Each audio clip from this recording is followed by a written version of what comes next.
Hi, everyone. Thanks for hanging in with the technical difficulties here. Sometimes things don't always go to as planned in physical bookstores, but I'm glad you guys are tuning in. I'm going to talk for a little bit about the bookstore just to give people time to find us. Pilsen Community Books started 4 years ago, and we're in the heart of the beloved Pilsen neighborhood of Chicago. And recently, we transformed into a worker cooperative. Catherine Solheim, Tom Flynn, and I took over in March, and we're really excited. And then, of course, COVID happened, and we rapidly had to pivot to an online shop. And as you can see, we're still figuring out online events as we go and with outdated equipment. But I'm so grateful that everyone is here and bearing with us. Are we looking like we're good?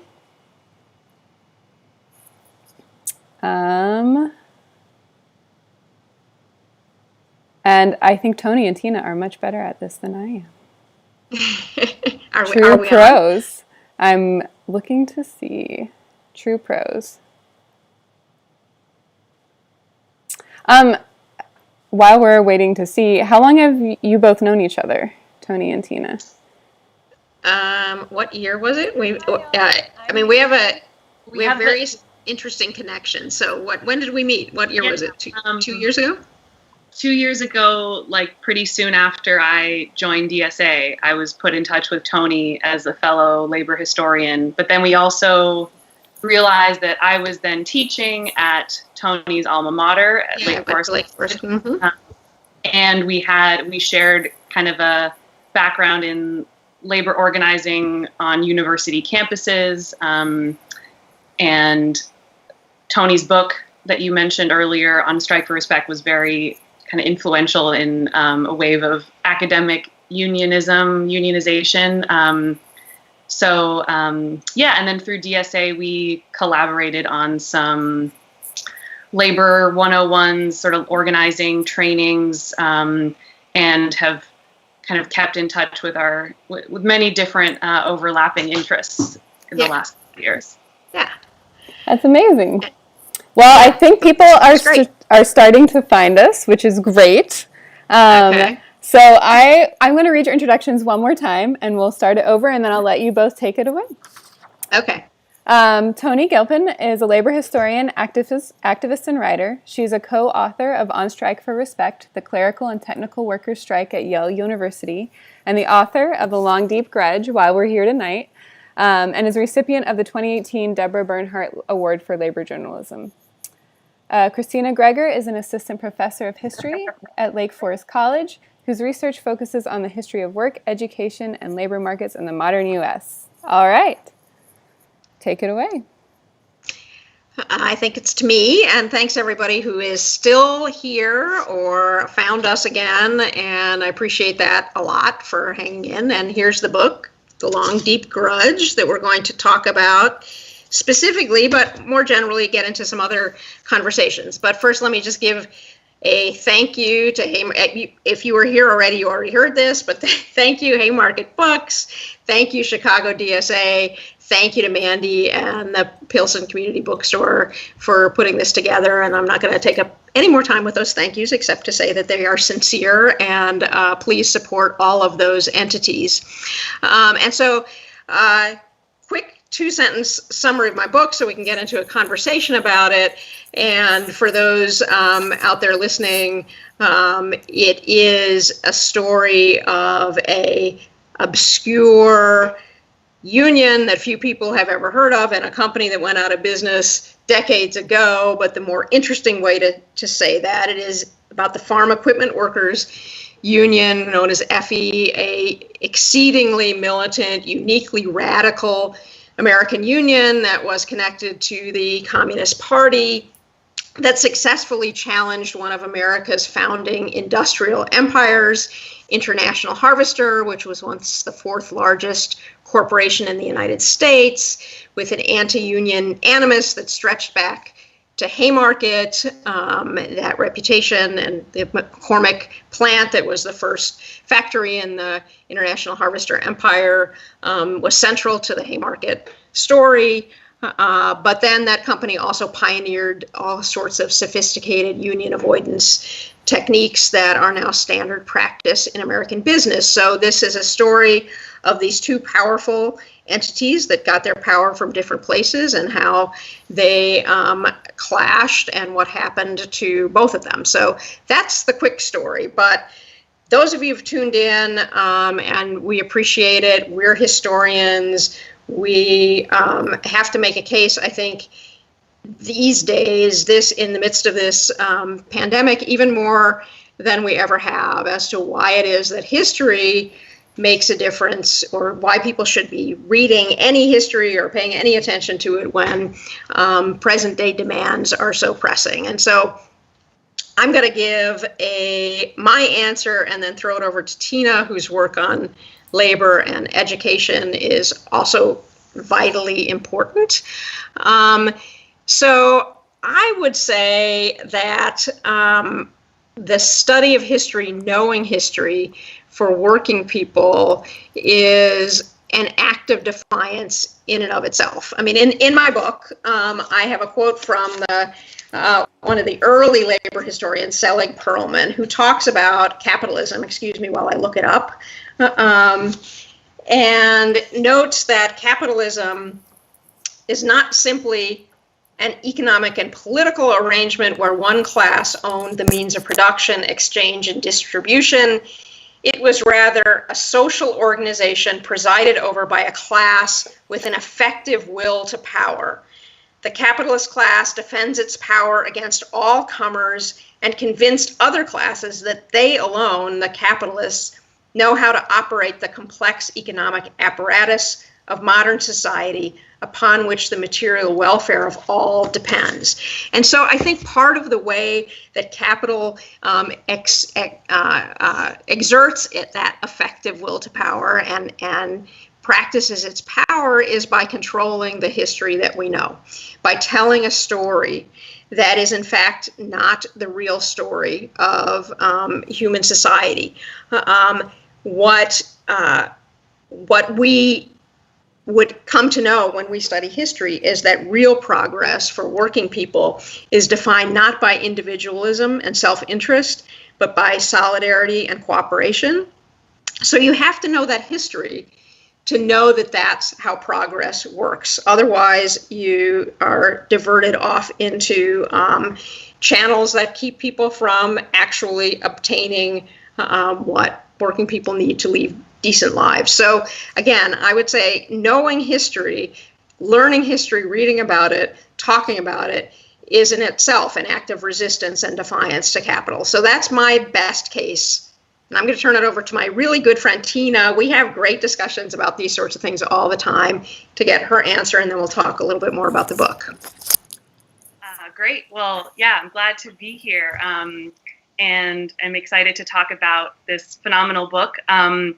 But yeah, Toni asked me to think about sort of why labor history, kind of on a more general level. And I think for me, history is ultimately about the present.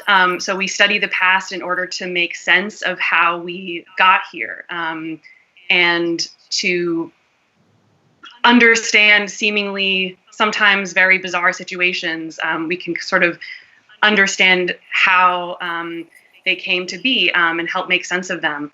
I was sort of thinking about history as opposed to other kinds of ways that we might explain how we got here or explain our current society. And I think what makes history different from other sort of social sciences is that people are really at the heart of history. When I tell students, a very frequent comment that I make on my students' history papers is like, where are the people? Sort of don't give me a broad abstract trend or, a process like industrialization or deindustrialization or urbanization, or sort of kind of trends that seem somewhat natural and inevitable.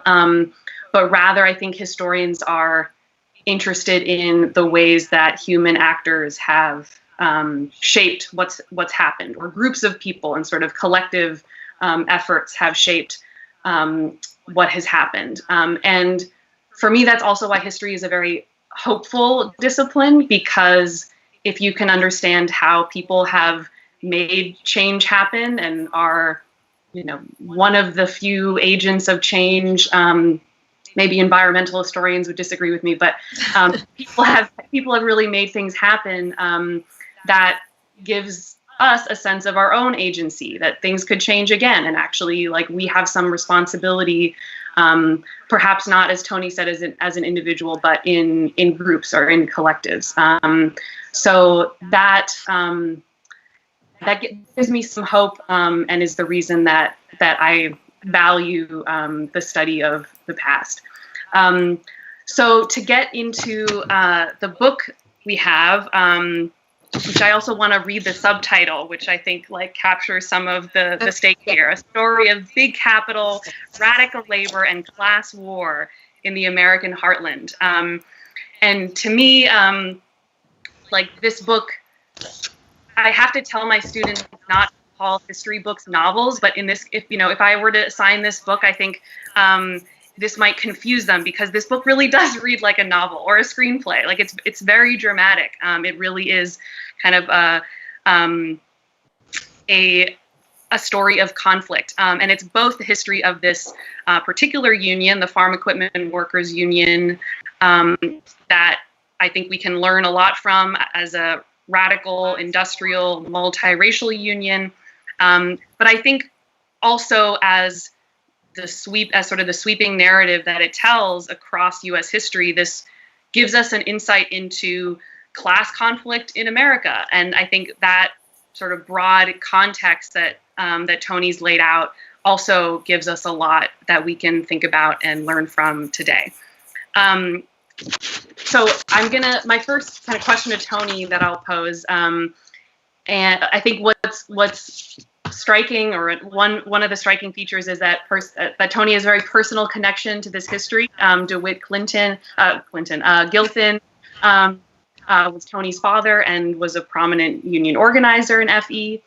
So I wanted to start by asking Toni to sort of reflect on how this personal connection kind of shaped the way you approach the project, shaped the book. Mm-hmm. Thanks, Tina, and thanks for all those nice words about the book. Yes, so this book actually started out as a dissertation that I did in graduate school, and before that, a college thesis. I got interested in the Union because my father, I kind of knew dimly, and I tell this story in the preface to the book. I grew up in the United Auto Workers. My father was a UAW official. So that was the union and the world that I knew. And I knew dimly that there had been this other union that he thought quite highly of in his past, but I didn't really know that much about it. I also was aware that my father had been a member of the Communist Party earlier in his life. It wasn't something he talked about a lot. It clearly wasn't something he was ashamed of, but the UAW was really, which was not a communist entity by any means at that point, was really at the center of my life growing up. And then he died while I was in college, and it was after that I thought, well, I'm interested in doing something in history, and so I pursued this story. And the dissertation was, of course, an academic work. So, and done decades ago. I'm revealing my age, but quite a while ago. And I had put it aside and thought, and went off to do other things, and didn't get it published. And then, increasingly, with the decline of the labor movement, and with so many activists trying to grapple with what happened to American labor and what are the ways that we can revive it, I began to be really convinced that the story of this uniquely radical, multiracial, interracial union that had a particular perspective on capitalism, on how unions should conduct themselves in aggressive representation for workers. I thought this story now needed to be told. But in terms of what you said, Tina, about people. So when I was going back to the dissertation, I didn't want to just dust it off and change it a little bit and leave it in sort of its same academic sense. And I wanted to get those people in there. So when I was younger and writing a story that involved my own father, I was very reserved about that. Actually didn't put him in very much, thought it was wrong to talk about too much about him. And just didn't tell it as a story. And so one of the things that I realized is that history is about stories. And so this book has not just much more of my father's story, his trajectory from a poor family in Missouri to labor organizer to UAW official, but the stories of rank and file workers in Louisville, Kentucky, and the stories of the McCormick family on the other side of this class war, what their lives were like, what their motivations were, how they thought of the union, how the union thought of them. And so it's a very different piece of work than it would have been had I tried to publish the dissertation a long time ago. I think I understood it better, but also the perspective that I could bring to it now, given where the labor movement is now, is very different than it would have been then. So that's the personal answer in a nutshell. And I do want to just mention that the title itself, The Long Deep Grudge, which I think we may get into later, comes from the celebrated, or at least celebrated for many Chicagoans, author Nelson Algren, and a reference to Haymarket. So it's got that Chicago touch as well.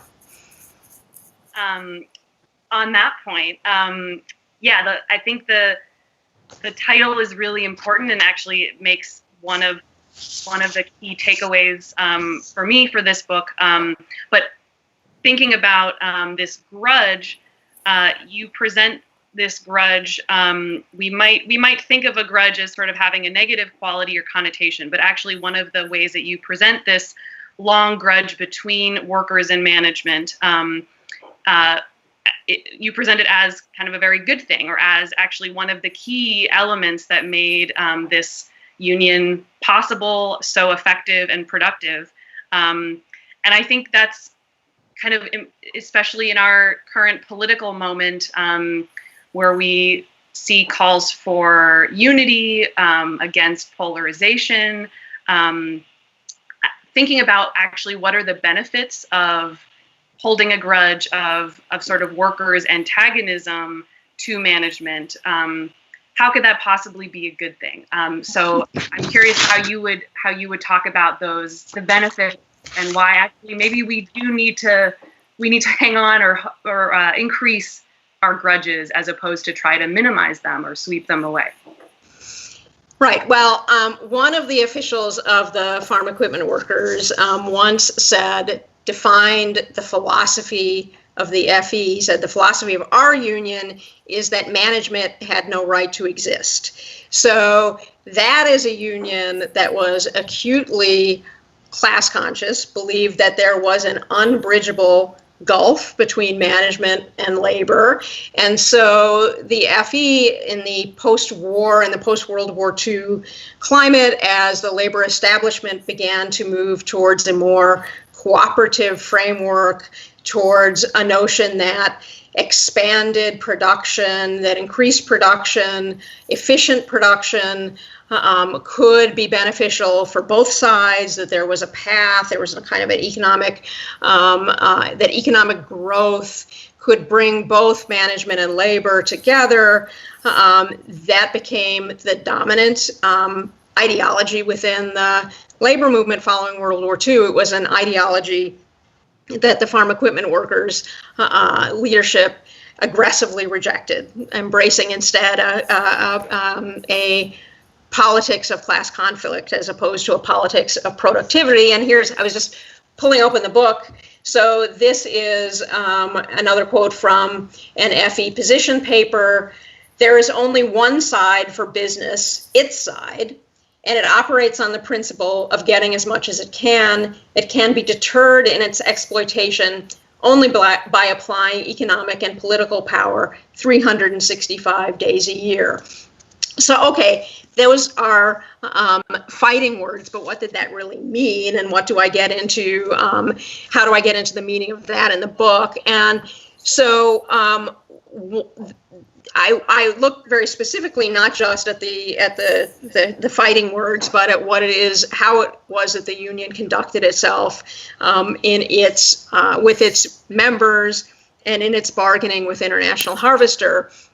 And so this meant very specifically that, for example, the FE opposed long contracts. They wanted only 1-year contracts whenever possible in order to keep workers in a state of constant agitation.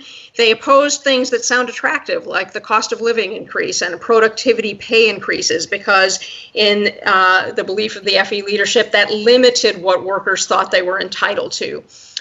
They embraced a large, aggressive steward body, much bigger than in factories, say, that were organized by the United Auto Workers, that were committed to addressing workers' grievances immediately rather than adjudicating them through a complicated grievance procedure. So that meant that the FE also rejected the concept of no strike clauses. They had them in their contracts, but they generally ignored them.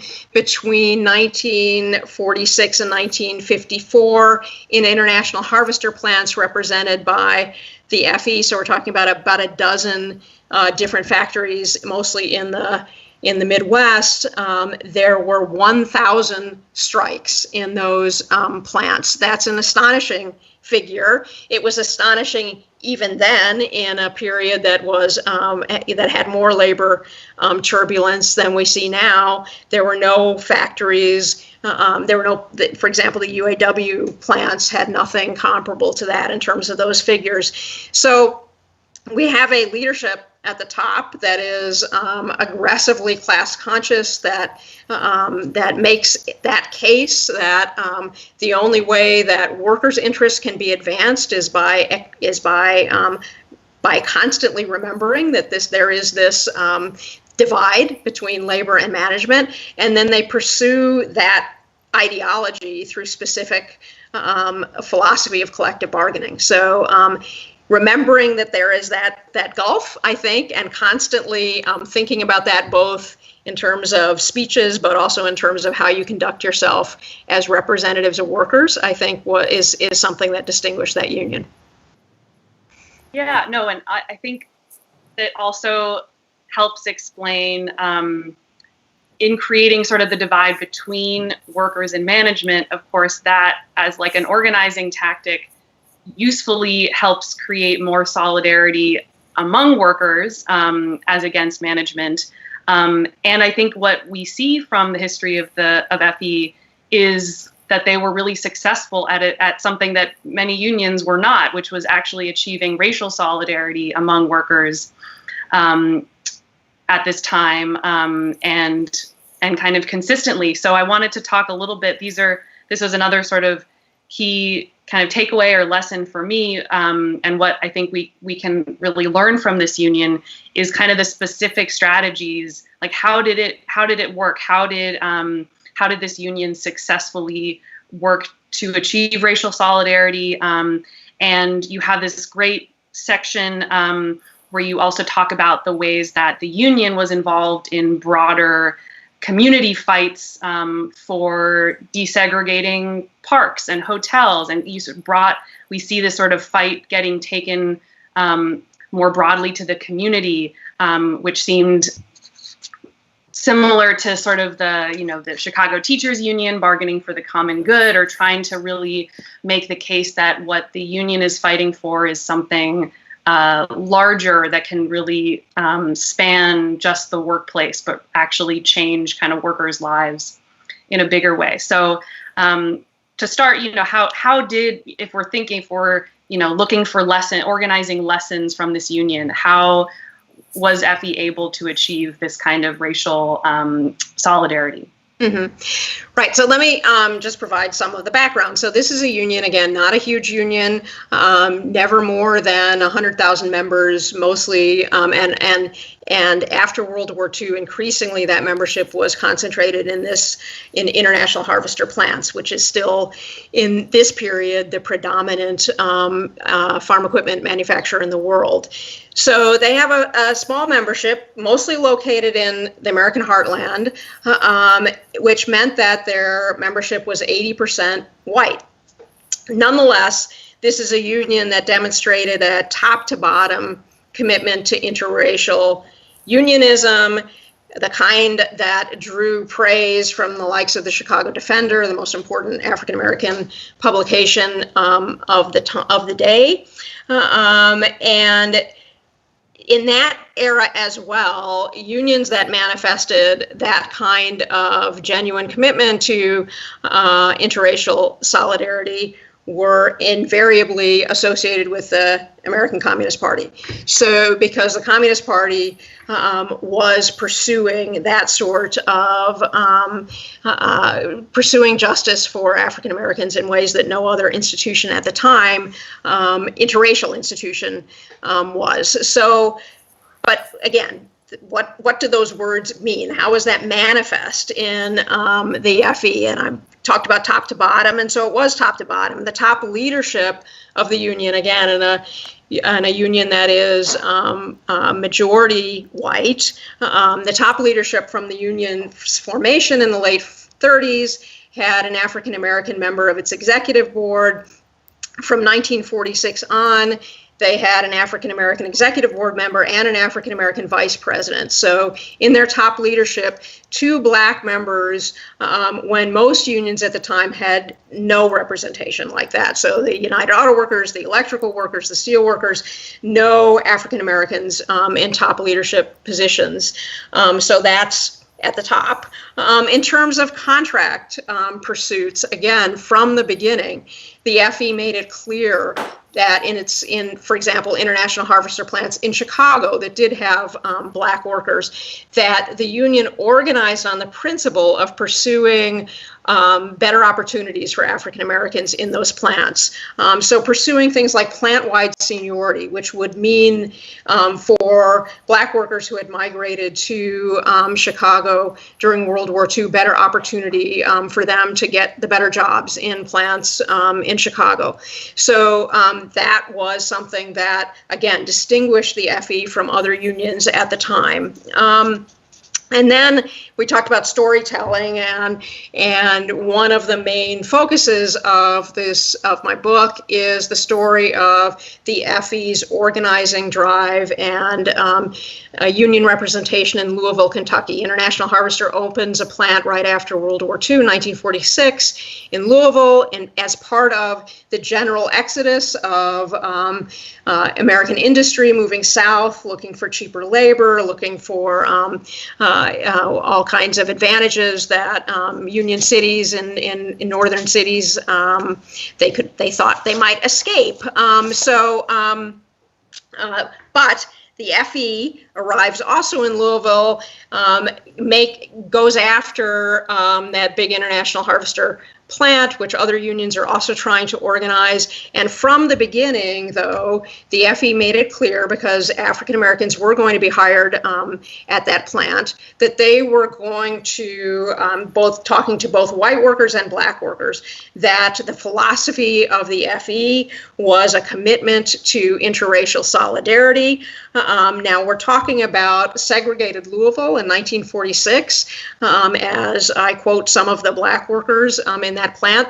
The white workers who were being hired there were as racist as you could imagine. So it would have been much easier for the union, especially competing against, initially in the representation drive, to get competing against other unions who were willing to use racism in a way to try to win that election. It would have been much easier for the FE to ignore that, to soft pedal it, to promise African Americans that later on we'll bring up this issue. But right from the beginning, they made that a concerted effort and managed nonetheless to win that election, and then engage in a strike to force International Harvester to pay the same wage rates in Louisville that they were paying in their northern plants, because the company's intent was to pay lower southern wages.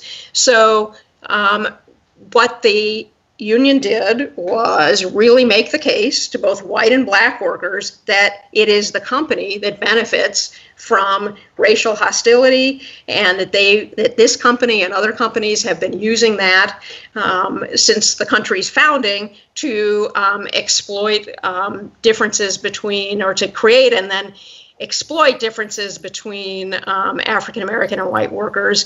And they made that case, and they continue to do it. And one of the people who becomes involved and in fact gets her start in civil rights work is the noted civil rights activist Anne Braden, who was involved in supporting and working with FE local in Louisville. And she talked about the constant campaign that the union carried on to maintain, to fight for that kind of recognition among the membership that interracial solidarity was essential for all workers to advance. And that's hard work. And it was a constant struggle, but it was one that the union never abandoned. And because of that, and there's some really, I think, kind of moving stories from, and this is one of the things that I did going back, was finding other stories from, like from the Anne Braden papers, interviews that were done with some of those workers talking about overcoming the white workers talking about overcoming their own racism that they had been raised with, that was traditional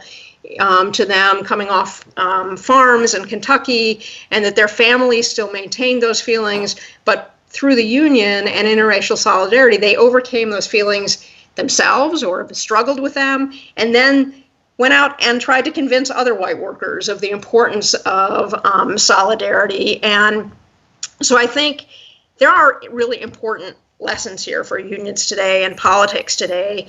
You see this, you see this union at that time struggling with dyed-in-the-wool racists and convincing them that, making them understand how those feelings, those sentiments were detrimental to them. So these are people who would fall into the hardcore, deplorable, irredeemable category, but the union didn't give up on them and brought them over. And in the process, deep personal bonds between African Americans and white workers developed. People visited each other in people's homes, which was unheard of in Louisville at the time.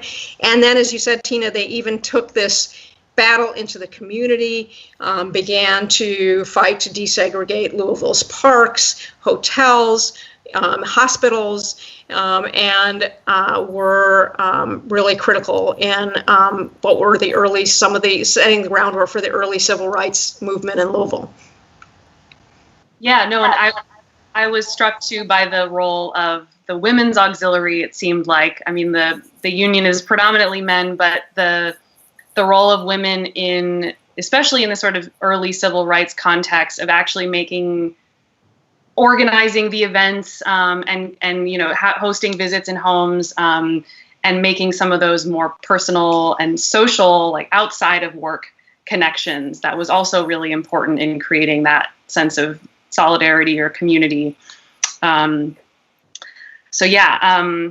That was, we can all learn a lot, I think, especially from that your discussion of Louisville and that fight. Okay, switching gears a little bit, I wanted to ask about the role of government. Now we're in also, very obvious connection to the president, thinking about the role of government and government responses, both in helping, in sort of aiding labor and workers, but also in thinking about, the way that government creates structures that sometimes can be seen as a disadvantage. But the role of the federal government, especially in World War II, was, shows up clearly in your book as the union took advantage of things like the War Labor Board and sort of new government tools to help with the organizing. So even though this was a radical and militant union, it still relied on kind of very structural tools provided by the government to to build, and tools that are under threat are being eroded kind of today. So I wanted to hear you reflect on what was the role of government for this union, and what might we take from that in thinking about what it would require, both of unions, of the labor movement, but also of government at the federal or local levels kind of today to kind of recreate some of those successes. Right. I mean, so those of you who haven't read the book yet probably are thinking, Farm Equipment Workers, FE, I have not heard of this union. Where is it? Why is it not, something I'm reading about all of the time? And it no longer exists, and ended up merging with the United Auto Workers, its arch enemy, much of which is detailed in the book as well. This conflict, this ideological and jurisdictional conflict between the FE and the UAW, led by the anti-communist Walter Reuther. But much of the reason why the FE ceased to exist has to do with what happened in politics after World War II. And everybody knows, no one needs me to tell them this, obviously with the rise of the Cold War and the increasing focus on anti-communism with the hearings by the House Un-American Activities Committee, and then, for example, the expulsion of the left-wing unions, including the Farm Equipment Workers, the United Electrical Workers, from the CIO in 1949, government, whether we're talking about the federal government or local, state and local governments, ceased to be a friend of left-wing unions like the FE, ceased to be a friend of labor much at all, but certainly the animus was focused on those unions that still maintain some kind of connection or at least ideological association with the Communist Party. So you had HUAC hearings, you had Senate hearings, you had an anti-communist press, you had local governments and police forces who were making things extremely difficult for anything that was remotely left of center, and certainly for anything that was actually as militant as the FE. So the bad side of government intervention in terms of unions like the FE is kind of better known, although obviously it's really important. And the book ends, or towards the end, is about the climactic strike between International Harvester and the FE in 1952, where, for example, the House Un-American Activities Committee hearings in Chicago, where they dragged the leaders of the FE right at the beginning of that strike before to be grilled about their Communist Party membership, including my father. So that played an important part in that very dramatic and quite violent strike in 1952. So we know the ways in which the government proved to be no friend to left-wing labor, and another way in which it wasn't, which is also important in the book, are those less upfront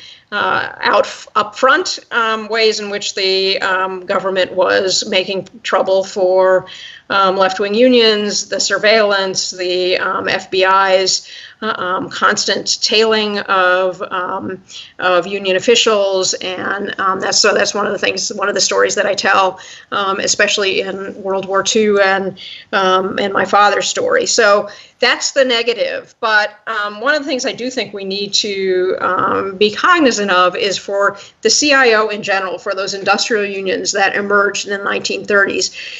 To me, as a historian, there's no question but that those unions may well not have survived without the New Deal and without a friendly administration in Washington. The power of the corporations that they were taking on, International Harvester, General Motors, Ford, the steel industry, was immeasurable, even by today's standards. And So, and, if you look closely at this sort of what happened in the 30s and the upsurge of organizing that then was beaten back by the late 30s with the recession that happens. And it was really unclear whether those unions like the UAW and the farm equipment workers would be able to survive, except that they had some friends in Washington.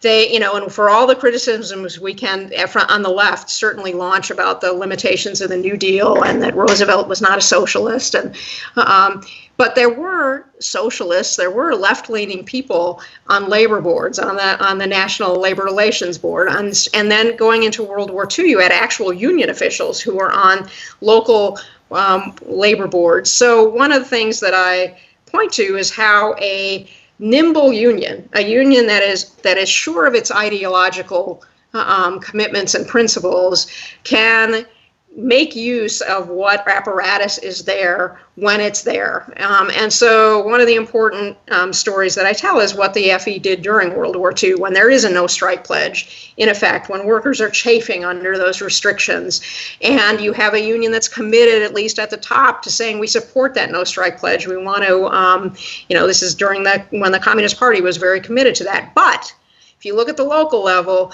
you look at what those union leaders are doing both nationally and locally to actually support workers and to get them more money and to get them more freedom on the shop floor, you see a kind of a much more nuanced story. And so I think that we need to think about the ways in which, and here I can make a political pitch.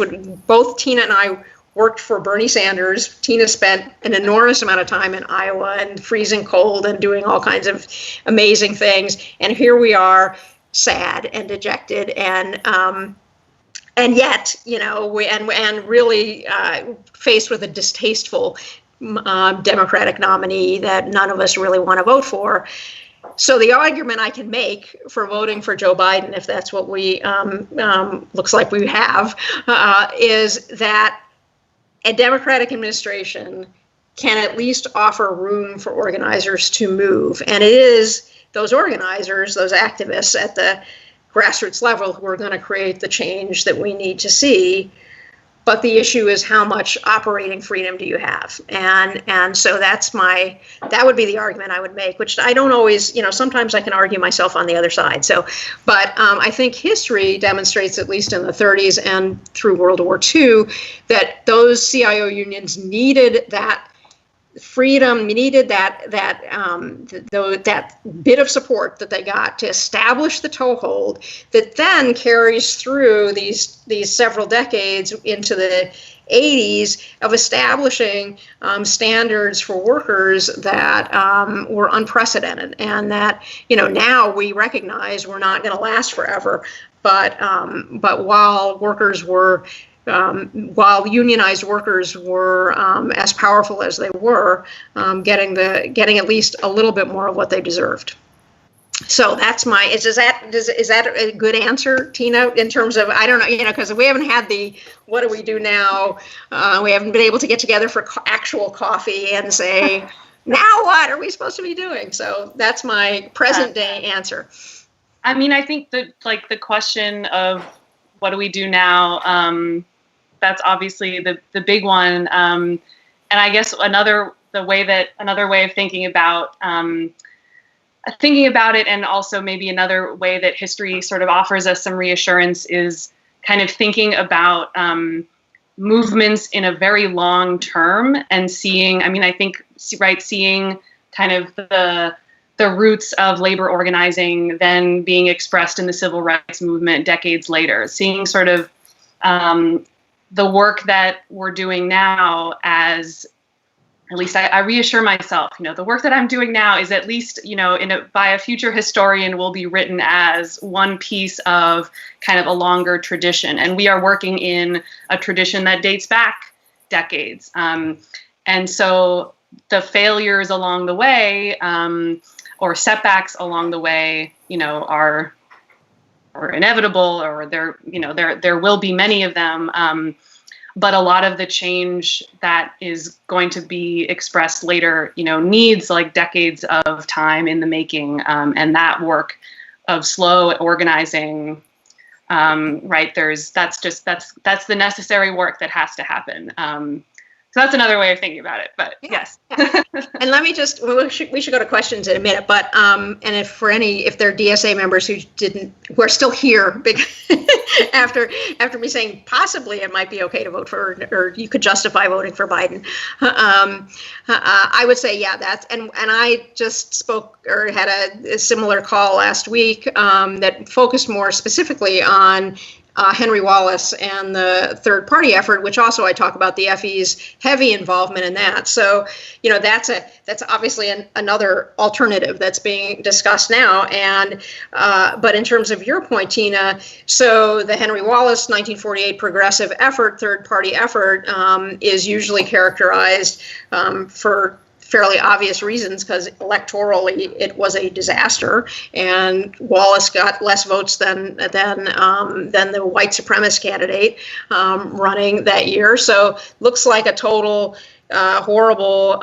disaster for the left. And so in many respects it was. But on the other hand, what I do talk about with the FE's involvement is how many rank and file, especially African-American members of the Union, got so heavily invested in that campaign in Louisville that really did lead to much of the civil rights actions they got involved in right after that campaign in the late 40s and early 50s. And they were aware, they were cognizant of that. They knew that. They had learned things about organizing and learned things about politics that led them to get involved in things that they wouldn't have considered pushing on before. So there are these ways. Historians have this luxury. Well, it's a blessing and a curse, right? That we know that especially for labor historians, working class historians, that the battle is never won, but it's never lost either. So my story is a story that begins all the way back before the Haymarket martyrs were hung, and it carries through to the present day. And I do think, and it's that's there's a reason for that. And the FE, possibly more than any other union, the FE leadership made a point of emphasizing that history of their connection to the Haymarket martyrs and reminding workers of the debt they owed to people who had fought for the 8-hour day and for fair treatment, and who were people who were working in the same plant that had been at the center of that conflict. So we never know where the things that you're pushing on right now, or what ripples they're sending out, which is cliched, but we know it's true. And so it also means that in the midst of victory, that you're going to have to fight the next day.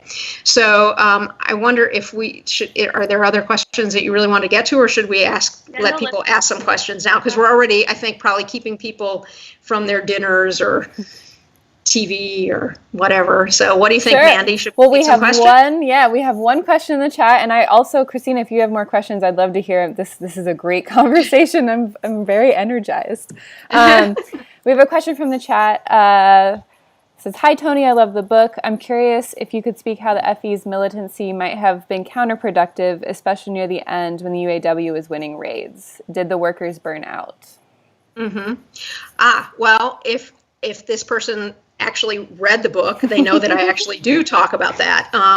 And you did have, and again, I talk a lot about some specific locals, but in particular Louisville and some of the Chicago plants, also plants in like East Moline, hyper militant, walkouts all the time, which we like to, those of us who are into labor militancy, that's great. And we want to see more of that. And we do want to see more of that. And we want to see that kind of aggressive representation for workers, whether it's in a factory or a school or a hospital. We want to see that. But increasingly, yes. I mean, part of the FE was struggling against big corporations, against an increasingly hostile Cold War climate, government and press, but also did have this epic conflict with the United Auto Workers, who claimed jurisdiction after 1946 and the ascent of Walter Reuther, claimed jurisdiction over the farm equipment industry, so was launching raids, meaning organizing drives at plants that were already organized, trying to seize plants that the FE had already, where they were already the representative. And one of the amazing parts of the story is that even in the midst of this Cold War hysteria, while there's this barrage from the press, from this well-financed United Auto Workers Union, from the government, from the House Un-American Activities Committee, the workers at these harvester plants are stunningly loyal to this small left-wing union. And time after time,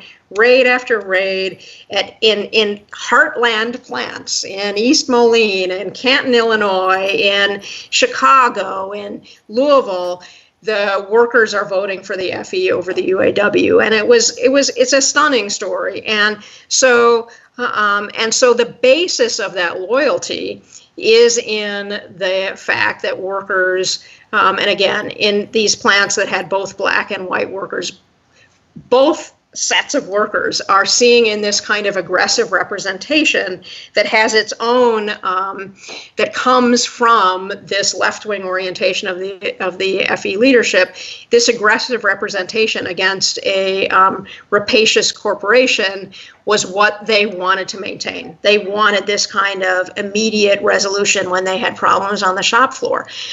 But this does get to be a terrific drain on the union. It is hard to keep up that kind of aggressive fighting spirit, 365 days a year, especially when you have so many enemies. And workers themselves, and this is one of the main African American leaders in Louisville, Jim Wright, whose story I tell in the book, starts to see that. It had been the case that union stewards would just walk into a department and say, okay, everybody out of here, and everybody would walk out. And he says, as time goes on and workers start to buy houses and, they're getting tired, and he's seeing that.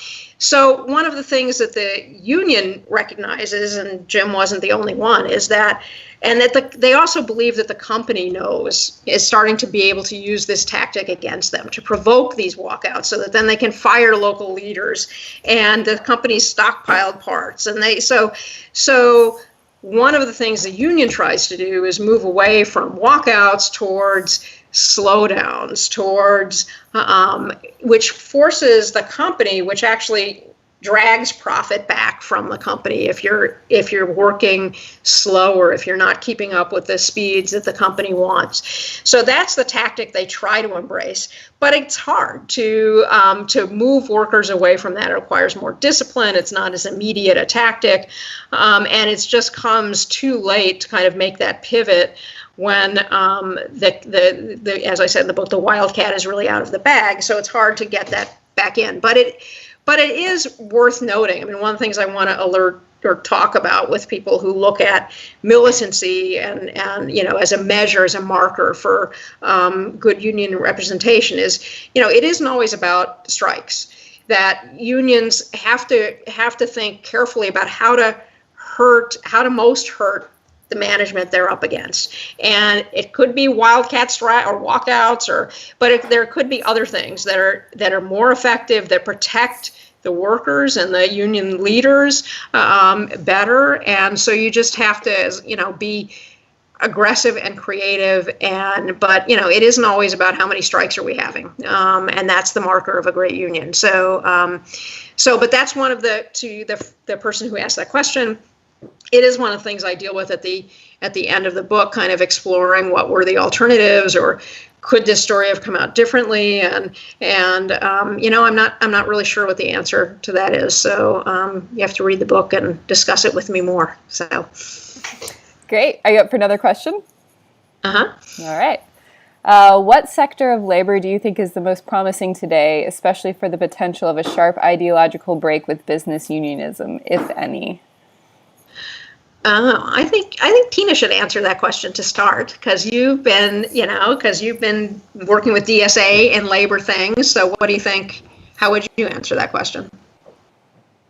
I mean, I think we're seeing new organizing tactics and models in teachers, in healthcare workers, domestic workers. I mean, I think kind of feminized and mostly people of color are in some of the sectors where organizing is growing, and I think where there's new organizing, that's the best place to challenge a sort of old, potentially rusty kind of union model, because in the actual organizing work of creating new unions, that's where people are mobilized. I mean, that's what sort of the strategy of constant mobilization would come out of. So I think some of that is going to have to happen within established unions,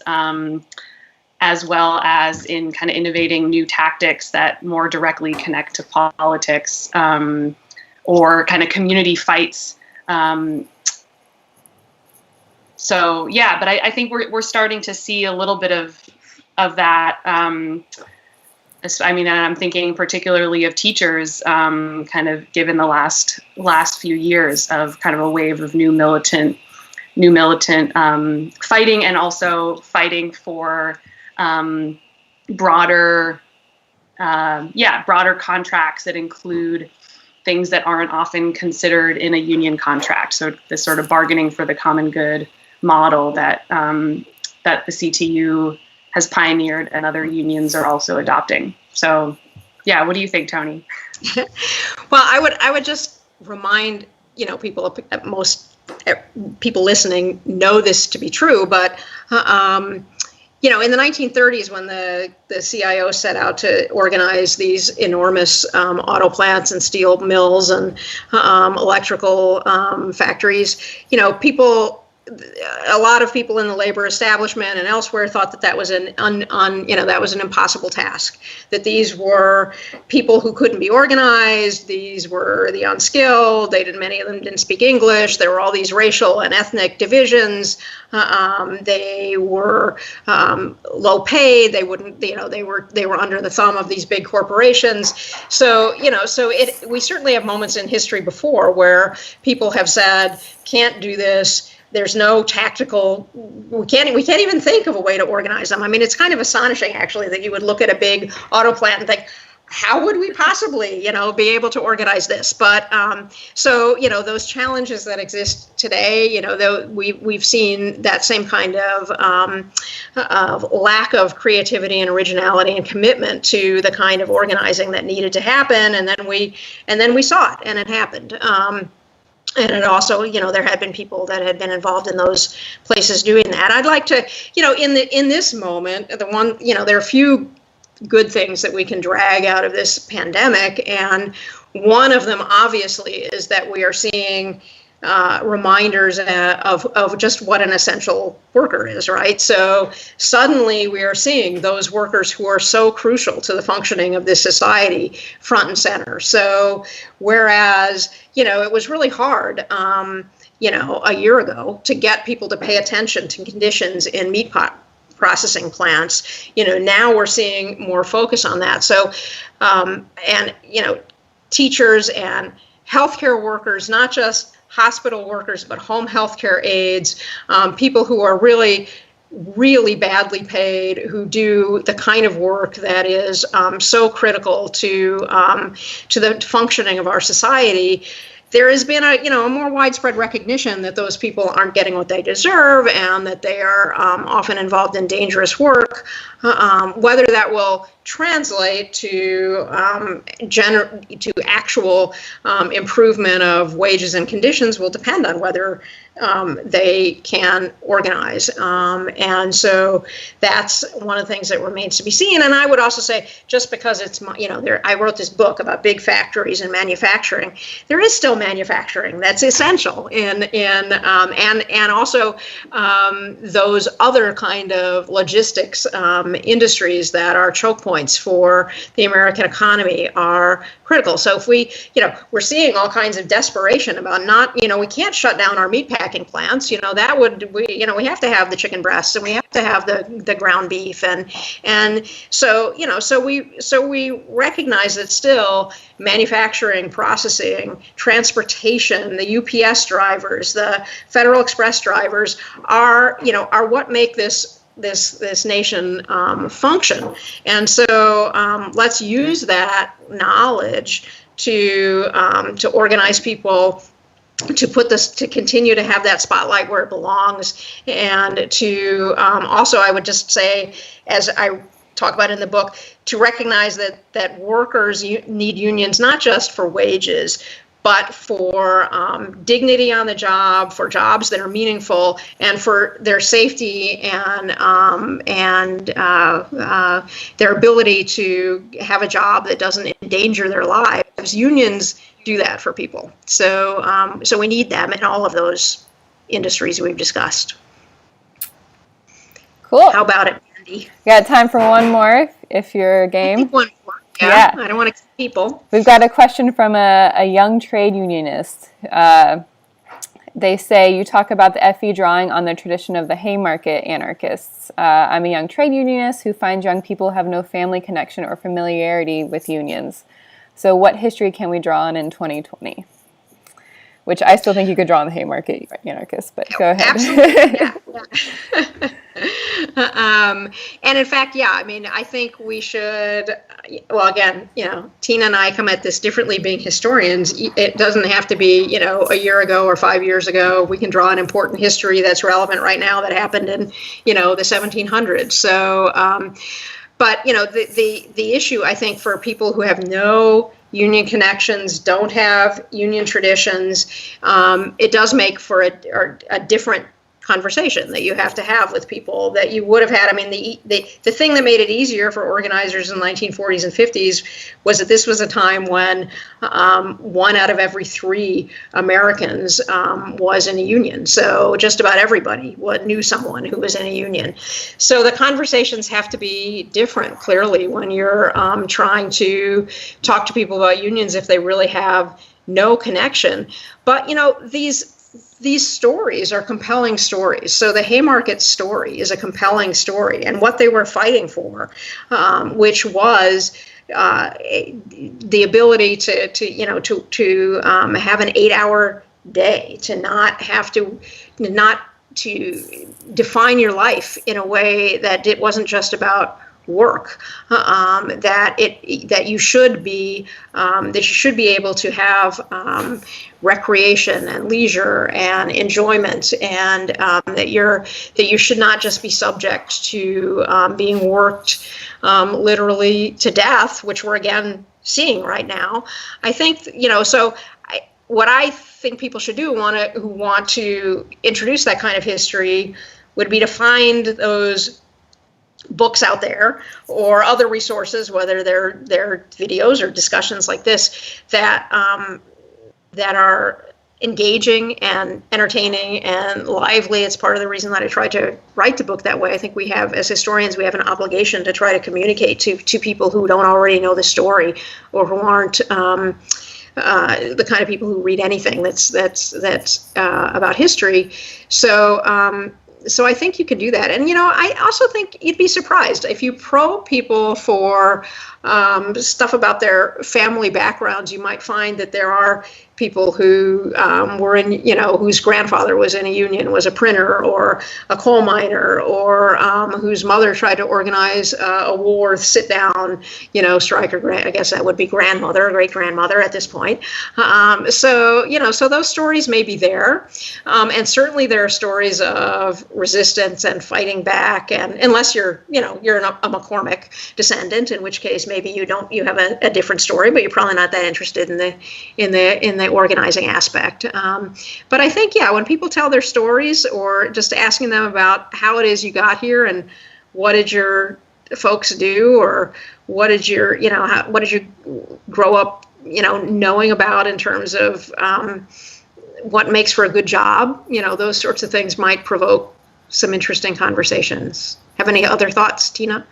Well, yeah, no, I guess I would add that I think kind of like the way that socialism is, doesn't have the same stigma now that it used to, and people are kind of jumping on the socialist bandwagon. I think in some ways having less familiarity with, being a craft worker, like that's beneath me, or sort of associations of union workers could be a good thing. But I also would say, in addition to kind of the way that history can offer some stories to talk about what the labor movement has accomplished and, the legacy that we still live with today, I think reframing sort of what a union is around like people's day-to-day work experience. So, who makes decisions about your work? Do you have a say in those decisions? Who has power in your workplace? How do you relate to your other workers? Focusing on what a union is at its core, which is essentially a way of building power and making workplaces slightly more democratic. If you can focus on people's experience at work, like that's the heart of what a union is, and it doesn't take understanding the difference between the AFL and the CIO and sort of a lot of labor history to kind of explain that to someone. And that's, that's the kind of new organizing that we need to do, and we need to keep talking to folks about and focusing sort of what's really at stake, which is about people's dignity and power in their everyday life. Yeah, and I would say, you made me think of the fact that for the person who asked this question, so in my book, in talking about the Louisville local and how they formed this local, which was made up entirely of young men. There were no women who worked in the plant, were hired by Harvester, who had come back from the war. This is 1946, and so most of them had no union traditions. They were, in the case of African Americans, often had been excluded from unions. In the case of these white workers, had come from farms or were just so young that they hadn't even been in the workforce much. So sounds like a disadvantage. But one of the organizers talks about how that actually turned into a big advantage, that people didn't have these union traditions. They created their own sense of what a union was supposed to be, and they didn't have someone telling them that you're supposed to do it this way or this is, and they learned, and they were more willing because of that to learn from each other. He said during this big strike that happens in 1947, because there was no expert, this is part of what really helped to build this community between African American and white workers involved in the strike, is that they learned from each other. They spent time together. They nobody knew exactly what to do, so they figured it out together. So union traditions are important, and as historians, we want people to know their history. As I said at the beginning, I think it's essential to know your history to be able to really fight capital. But you work with what you have, and people, and there can be advantages to people who are fresh and new and want to build their own organization or to do it in a way that works for the work unit that you're in. So I think that can be an advantage. Well, thanks to you both for such a lovely conversation. I want to hold up the book one more time. The Long Deep Grudge. I highly recommend you buy it. You can either buy it from us at PillsCommunityBooks.com or at HaymarketBooks.com. But I thank you both for this discussion. Like I said, I'm coming away feeling so energized. Any last words? That's great. Energized is great. That's yes. what we want. Yeah. And, that's the other reason to read history, is it can, and this story is not like, it doesn't, in many ways, it doesn't have a happy ending, but nonetheless, it's about people who struggled, and because of their struggles, they made things better for the workers they were working side by side with, and so I think that's what we just need to keep our eyes on at this really difficult moment. And for everybody who's watching, I really appreciate that you all were here, and you could have been doing something much, I don't know, much more diverting perhaps, but I hope this turned out to be engaging and interesting. So thanks to everyone, and thanks to Tina. And what do you want to say to end this, Tina? No, thank you, Toni, for writing this book. Everyone go out and read it. Yay! And if anybody wants to, I'm always happy to hear what people think of the book or what questions they might have. So message me or whatever there might be. And one of these days we'll all be able to get into a room and have actual conversations and look at the pictures together and all that stuff. So we look forward. Wilson Community Books. Yeah, we look forward to hosting you in person again. So everyone stay tuned. Okay, thank you everyone Thank you, everybody. And good night. Good night.